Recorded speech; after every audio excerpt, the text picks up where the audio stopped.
नमस्ते, welcome back my च्यानलमा तपाईँलाई फेरि स्वागत गर्दै यो कमिङ सुनमा यो बिरानी मैले दार्जिलिङ गोर्खा स्टाइलमा तपाईँलाई मैले बिरानी कमिङ सुनमा आज फाइनली आज म यो भिडियो देखाउँदैछु तपाईँहरूलाई।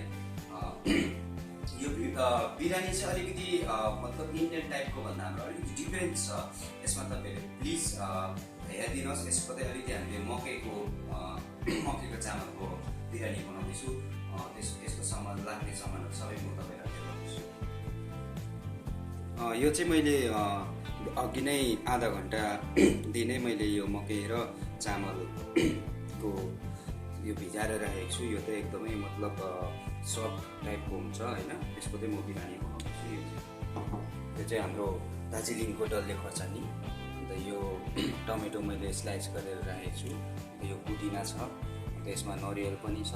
मैले काटेर राखेको छु जुलेन अदुवा, यो फ्राई गरेर राखेको मैले प्याज र अदुवाको सानसानो लामो काटेर, यो चाहिँ देसी घी छ, अन्त यो प्याज, यो चाहिँ यो गोटा मसला छ। यसमा चाहिँ गरम मसलाहरू यसको फ्लेभरमा भनिन्छ। यो चाहिँ कालो मरिचलाई मैले क्रस गरेर राखेको छु। यो खोर्सानीको धुलो छ, अन्त यो गरम मसला। अन्त यो चाहिँ हामीले रोज वाटरहरू हामीले युज गर्छ, तर हामीले यो चाहिँ हाम्रो गोर्खा स्टाइलमा चाहिँ हामीले यो रोज चाहिँ हामीले लिफ युज गरेको छ। हामीले यो जिन्जर गार्लिकको पेस्ट, यसमा चाहिँ हामीले अलिकति डल्ले खोर्सानीलाई पनि पेस्ट हाल्नेछ। यो जिरा पाउडर, यो धनियाँ पाउडर छ, अन्त यो धनियाँ हर्दी पाउडर छ। अब म तपाईँलाई बनाउनु देखाउँदैछु। अनि यो चाहिँ मतलब यसको चाहिँ आज म बिरानी बनाउँदैछु आज तपाईँहरूलाई। यो हामीले भेजमा पनि गर्नु सक्छ। यो इन्ग्रेडियन्ट्सहरूमा यो यसमा चाहिँ चिकनमा चाहिँ मैले एकदमै रफली चिकन छ। यो चाहिँ रफली कटिङ छ। हामीले यसमा मतलब राम्रो चिकनलाई हामीले काटेर राखेको छैन। यसमा चाहिँ मैले अब लेगको खुट्टाको यो नङ्ग्रा पनि छ होइन। यसमा तपाईँको रफली एकदमै यसमा मुटु कलेजोहरू पनि मैले हालेको छु। यसमा टाउकोको मासु, यसमा यसलाई राम्रोसँगले पकाउँदाखेरि एकदमै यसको टेस्ट आउने छ। यो दार्जिलिङ गोर्खा स्टाइलमा एकदमै टेस्ट आउनेछ।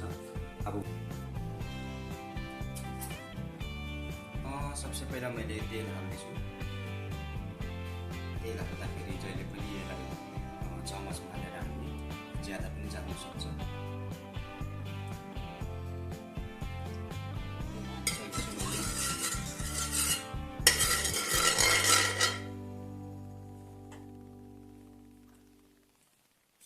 तेल हालिसकेपछि मैले यो अलिकति यो मिक्स गरम मसला, गोटा मसला मैले हाल्ने।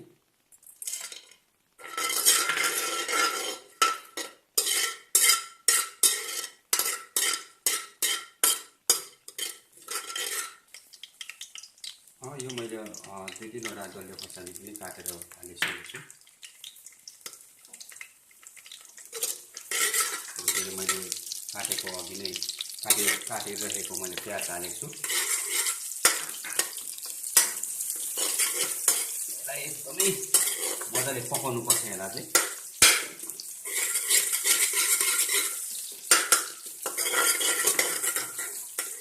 यो मैले अघि जिन्जर गार्लिक पेस्ट र खोर्सानीको पेस्टलाई हाल्ने।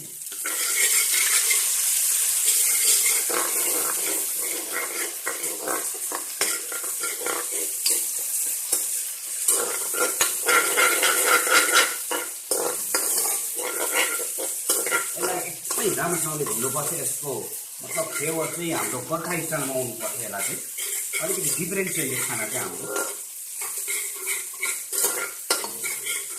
यो चाहिँ हाम्रो सिटेनाला हो। यो चाहिँ हाम्रो एकदमै मतलब हब्स, मैले यो चाहिँ हाम्रो हर खानामा मैले युज गर्छु। यो चाहिँ हाम्रो गोर्खाको मतलब दार्जिलिङ स्टाइलमा चाहिँ यो चाहिँ हाम्रो हब्स हो। यो चाहिँ सिटेनालालाई चाहिँ मैले यो पनि यसको फ्लेभरमा बनिन्छ यो बिरानी चाहिँ। त्यही भएर हाम्रो गोर्खा स्टाइलमा भन्दैछु म। हाल्दै मैले दुईवटा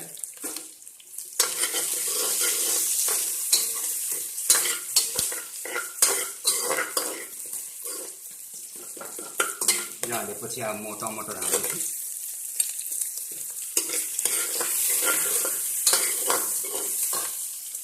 एकदमै अरोमा पनि लेमन ग्रासको आउँदैछ। मतलब यो सिटेनालाको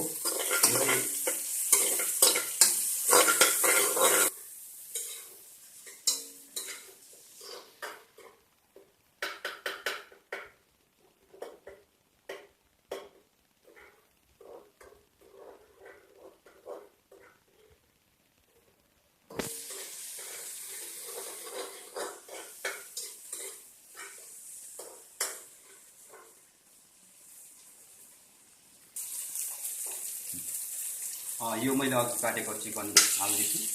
एकदमै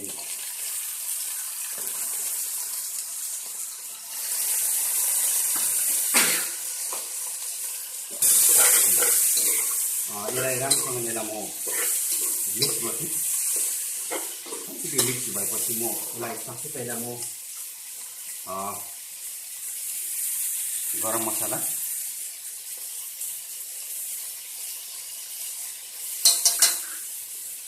हल्दी पाउडर,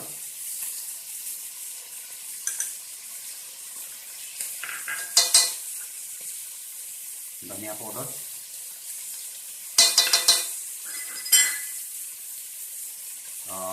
जीरा पाउडर,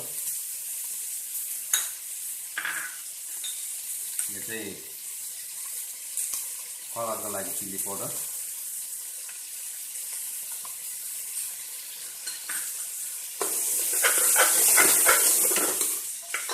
अब चाहिँ यसलाई म राम्रोसँगले पकाउँछु।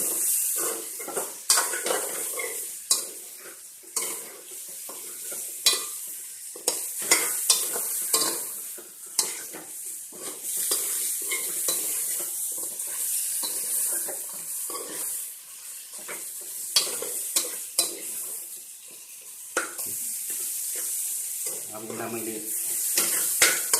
अलिकति पानी हाल्ने,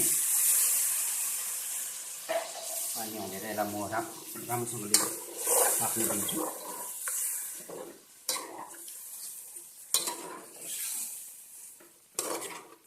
यो चाहिँ अब सिटेनाला फ्लेभरमा भनौँ न, यो बिरयानी चाहिँ अलिकति डिफ्रेन्ट छ। अरू राइसमा चाहिँ अब बासमती राइस युज गर्छ भने हामीले चाहिँ यो चाहिँ मकैको चामललाई हामीले युज गरेको छु, मकैको राइस।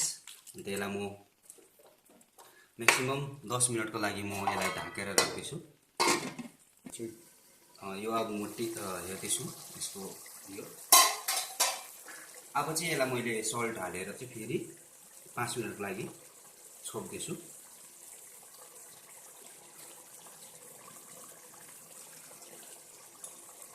यो चाहिँ हामीले आधी किलोको चाहिँ आधी किलोको चाहिँ हामीले मकैको चामलको चाहिँ हामीले यसको बिरयानी बनाएको।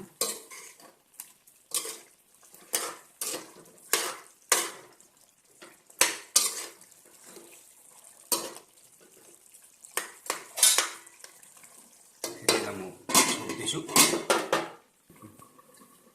अब म यसलाई चाहिँ मैले अघि भिजाएर राखेको चामल हाल्दैछु।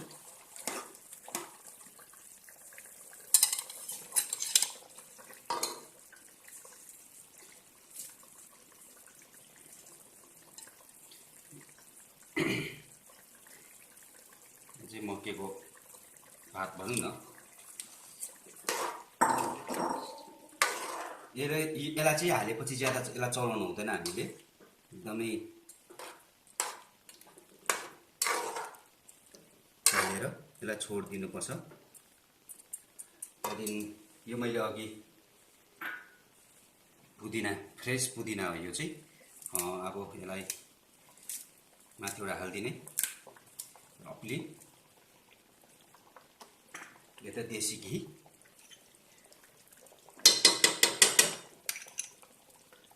फ्लेभरको लागि अलिकति माथिबाट ब्ल्याक पेपर, मरिच, अन्त यो मैले अघि काटेर राखेको नरिवल हालेर चाहिँ अब म यसलाई स्लोली छोडिदिन्छु।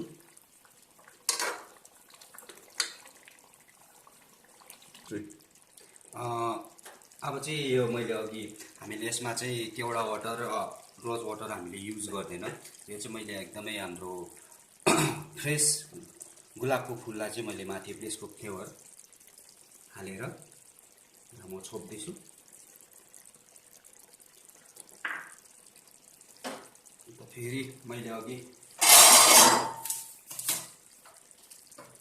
लेमन ग्रास माथिबाट अलिकति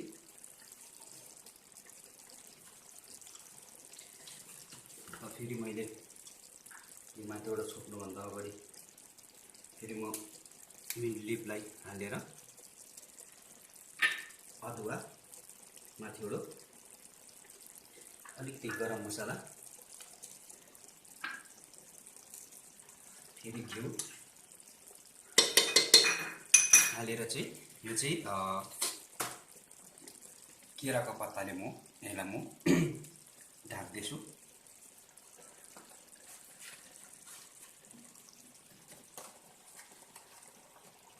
ढाकेर चाहिँ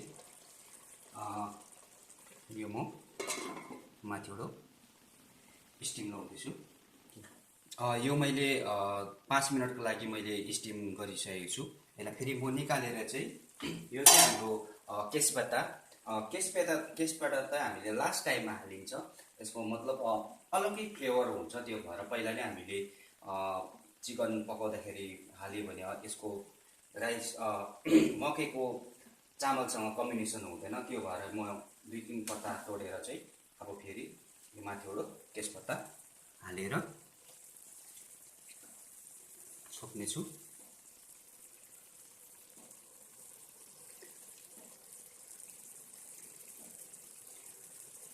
फेरि यसलाई जबसम्म यो राम्रोसँगले स्टिम हुँदैन तबसम्म म यसलाई छोडिदिन्छु।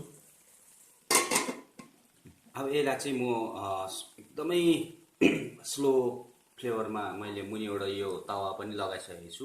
यसलाई अब म दम दिन्छु। यसलाई पछाडि एकदमै स्लोसँगले चाहिँ यो चाहिँ तवा किन राख्छ भन्दाखेरि चाहिँ यसलाई राम्रोसँगले एकदमै मतलब यसको मसलाहरू राइसहरू राम्रोसँगले पाकोस् भनेर, अन्त यो मुनि नलागोस् भनेर, बर्निङ फ्लेभर नहोस् भनेर चाहिँ यो मैले राखेको हो।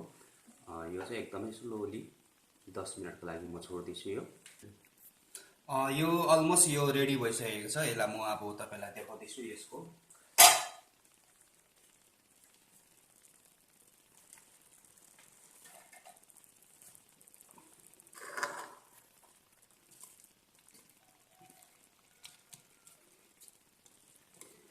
मकैको मतलब यो चाहिँ अलिकति कस्तो भन्दाखेरि चाहिँ यो मकैको बिरयानी हो। एकदमै मजा आउँछ भनौँ न है। अब यसमा म सर्भ गर्दैछु। मलाई लाग्छ तपाईँले मन पराउनुहुन्छ भनेर।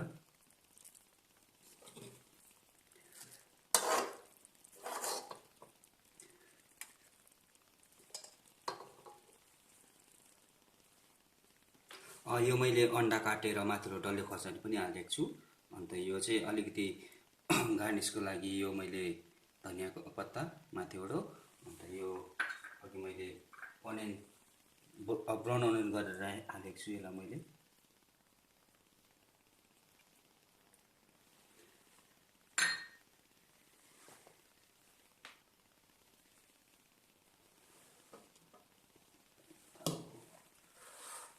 यो गोर्खा स्टाइल दार्जिलिङ स्टाइलमा चाहिँ यो भइसकेको छ। यो मकैको बिरयानी, चिकन बिरयानी। यसमा लेमन ग्रासको फ्लेभर पनि छ। हेर्नुहोस्, तपाईँले देख्नु भएको छ लेमन ग्रास चाहिँ सिटनाला भन्छ। एकदमै मतलब देख्नुमा पनि एकदमै दामी देखेको छ, खानुमा पनि एकदमै राम्रो छ। यसमा चाहिँ हामीले अरू बिरयानीमा चाहिँ हामीले दहीहरू युज गर्छ भने हाम्रो नेपाली कल्चरमा चाहिँ हामीले दही नन भेजमा हामीले युज गर्दैन। त्यो भएर मैले अलग्गै यो फ्लेभरको लागि चाहिँ लेमन ग्रास, केवडा वाटरको लागि लेमन ग्रास भयो, रोज वाटरको लागि रोज मैले माथिबाट हालेको छु। तपाईँलाई कस्तो लाग्यो घरमा पनि प्लिज ट्राई गर्नुहोस्। यो भिडियो हेरेर तपाईँले पक्का पनि लाइक एन्ड कमेन्ट्स गर्छ होला भनेर म आशा गर्दैछु। युट्युबमा पनि प्लिज सब्सक्राइब एन्ड मुनि आएको बटनलाई दबाउनु नभुल्नु होला। नेक्स्ट एपिसोडमा आउनेछु। आजलाई यति नै। धन्यवाद। Thank you.